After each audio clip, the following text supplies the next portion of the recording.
What kind of medicines do you have in the hurricane pack? The typical drugs that might be in a hurricane pack include antibiotics, those types of drugs that are required to treat things that we might see post-hurricane, like tetanus, immunizations, and so forth.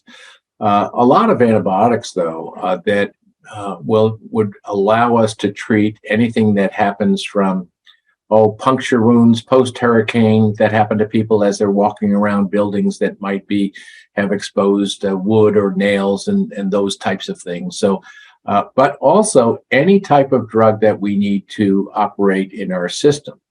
The interesting thing is that there's the aspect of the hospital that being hit by the hurricane. But the other consideration that we need to make is what about our pharmacy wholesaler, which may be hit by the hurricane as well. So our wholesaler happens to be in a little bit further north of us, about 150 miles away on the Interstate 4 corridor. So we have to prepare for them not being able to be servicing their sites post-hurricane.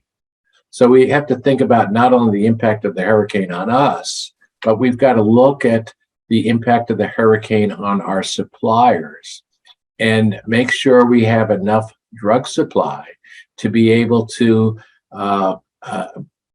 run through the period of time in which our supplier chain might be broken. So it's antibiotics would be a major component of it.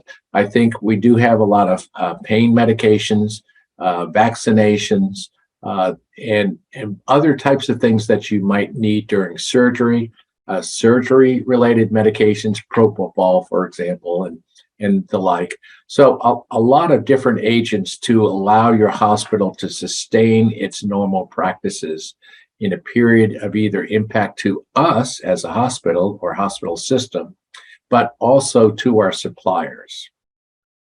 And what about wider, what you might call hurricane awareness? Is that important?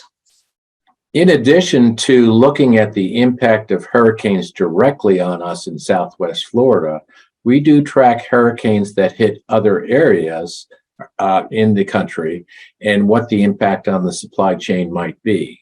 So actually, when we are observing the hurricanes start to be occurring during hurricane season, we are concerned not only for the ones that hit Southwest Florida, but the ones that hit other venues, including Puerto Rico, where there's a number of pharmaceutical manufacturers, as well as those that might hit Northern Florida or Mid-Florida that include our wholesaler suppliers, and in essence, any of our transportation lanes, if you will, on the interstate system, or through some arrive through trains going to major depots. But we look around the country on the impact that might have on us.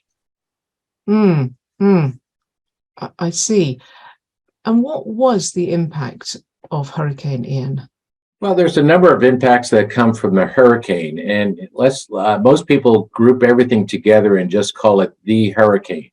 But actually, there's several components. The first of which is the wind and the impact from wind damage that may occur from a hurricane.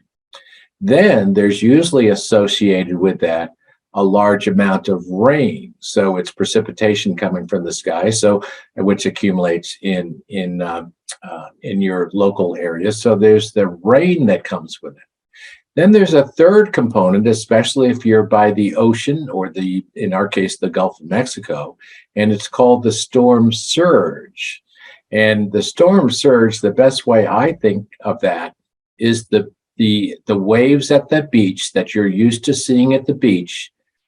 They don't know where the beach is anymore, and they disregard the fact that they should stop at the beach.